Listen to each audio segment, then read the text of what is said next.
What's up, Quadcopter fans? AnglerDrone.com. Today I'm going to be flying my Hexacopter MJX X600.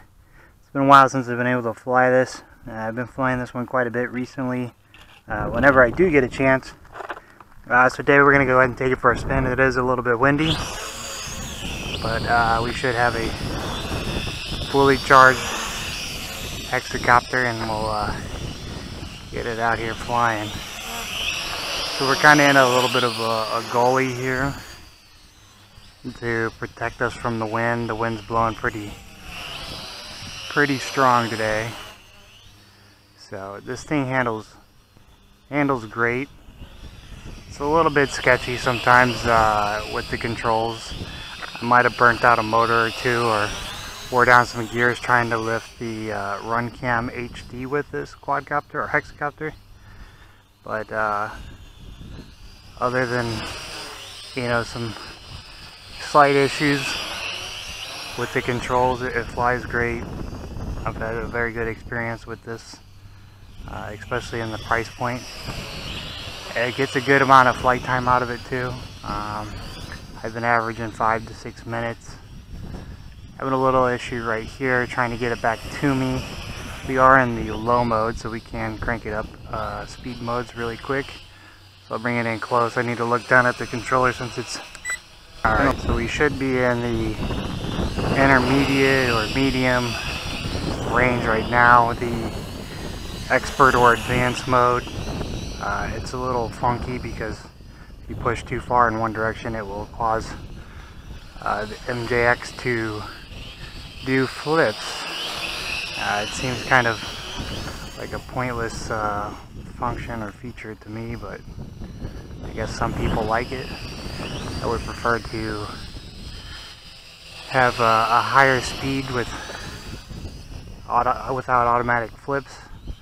I don't really find that feature useful or even understand why someone would want that, but you can still do your flips manually too with your right bumper by hitting the right toggle button and then pushing forward or backwards or left or right. It only appears to flip in one direction though in this mode. If you do go into the expert mode or the advanced mode, then it does give you the ability to be able to flip in different directions. So we're just cruising this thing around, having a good flight with it so far. And now I did try to fly this at night. It didn't work out so well. The lights are fairly hard to see. Orientation was hard to tell. So it's not a very good night flyer. It does have two blue eyes in the front, but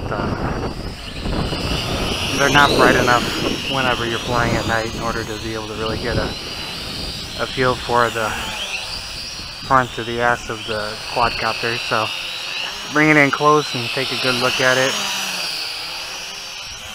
It looks really cool, and in this class it flies very well, so we'll keep on circling out. We're probably going on 3-4 minutes of flight time. Range on this is pretty decent too. I haven't really ran into any range issues so far. Been getting it out 50 to 100 feet or so, 50 to 30 meters. And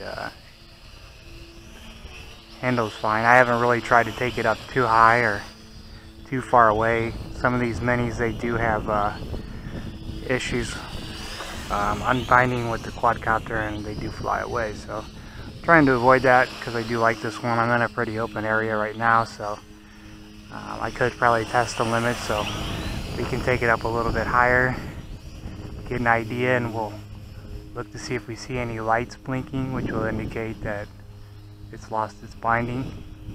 So we're fairly high up now, so we'll start bringing it down. Coming down without an issue.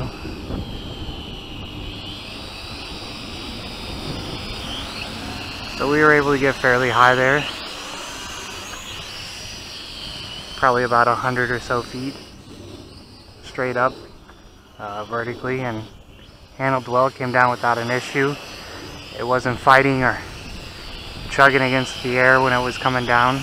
I bet the 6 motors probably helped greatly with that. I'm just checking out the lights to make sure that still got enough juice to keep on flying. So the lights will start blinking whenever the battery is running low on this. I believe, if I remember correctly, this is a 500 milliamp battery, and you need a considerably big one to keep power to all 6 motors. Unlike a quadcopter, you know, this has 6 motors that it has to power. So we almost lost lift there, so it feels like we're getting ready to lose out on some power, so we'll keep it in close until we bring it in for our landing here. I had to punch it with the throttle there just to keep it airborne without hitting into the bushes over there. But cool to fly. This is a dusty, deserty setting,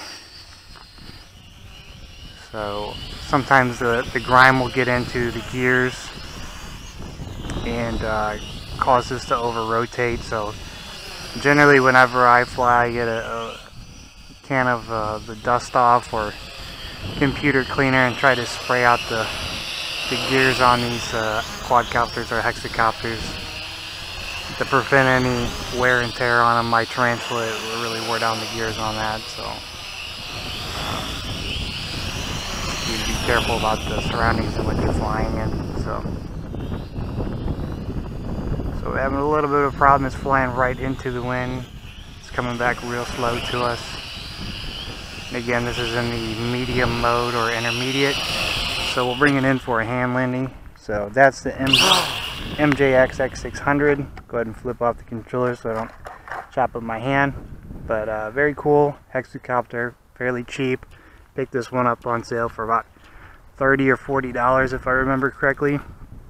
But well worth it. It can lift a run cam or a light camera. It does have a socket in the bottom where you can plug one in there, like your standard, you know, SEMA X5C Explorers. It does work with those too as well. So if this video helped you out in any way, definitely leave a like. Be sure to subscribe to the channel for more upcoming videos in the future.